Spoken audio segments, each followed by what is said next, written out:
Après le Tourmalet et après le Mont Ventoux, ces derniers jours, les cyclistes du Tour de France s'apprêtent à affronter le terrible col de la Loze. Oui, cette 18e étape dans les Alpes entre Vif et Courchevel va en effet emmener les coureurs vers le point culminant de cette 112e édition, 2300 mètres d'altitude. Un parcours à très haut risque, Théo Grévin.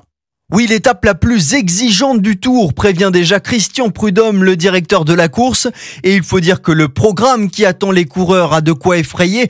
3 montées hors catégorie, plus de 5000 mètres de dénivelé positif, dont le terrifiant col de la Loze, perché à 2300 mètres d'altitude, entre les stations de Méribel et Courchevel.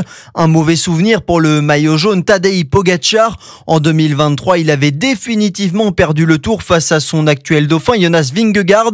Le tenant du titre slovène pourrait cette fois jouer la carte de la sécurité selon Bernard Thévenet, double vainqueur de la grande boucle dans les années 70. Il devient prudent et il se dit qu'après tout, il vaut mieux tenir que courir et que l'objectif principal, ça reste la victoire finale, le maillot jaune. C'est atypique parce qu'il n'y a pas beaucoup de cols comme ça, avec des pentes aussi raides. 3 jours avant l'arrivée du peloton à Paris, une chose est sûre, cette étape dantesque sera décisive dans la lutte pour le maillot jaune. Lenny Martinez tentera lui de récupérer le maillot à poids de meilleur grimpeur, 6 ans après Romain Bardet, dernier Français à avoir remporté cette distinction. Théo Grévin.